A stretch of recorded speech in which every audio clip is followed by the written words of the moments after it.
तो नाज़रीन, आपको बताएं कि वज़ीर-ए-आज़म नरेंद्र मोदी ने आज ईस्टर्न डेडिकेटेड फ्रेट कॉरिडोर का इफ्तिताह किया। इस मौके पर वो खिताब करते हुए गौरवशाली अतीत को 21वीं सदी की नई पहचान देने वाला है।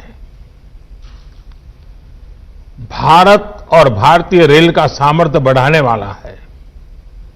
आज आजादी के बाद का सबसे बड़ा और आधुनिक रेल इंफ्रास्ट्रक्चर प्रोजेक्ट धरातल पर उतरते हम देख रहे हैं। साथियों, आज जब खुर्जा भाऊपर फ्रेट कॉरिडोर रूट पर जब पहली मालगाड़ी दौड़ी तो उसमें नए भारत की, आत्मनिर्भर भारत की गुंज और गर्जना स्पष्ट सुनाई दी। प्रयागराज में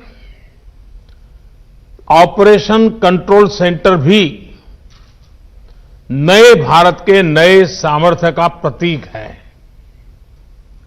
ये दुनिया के बेहतरीन और आधुनिक कंट्रोल सेंटर में से एक है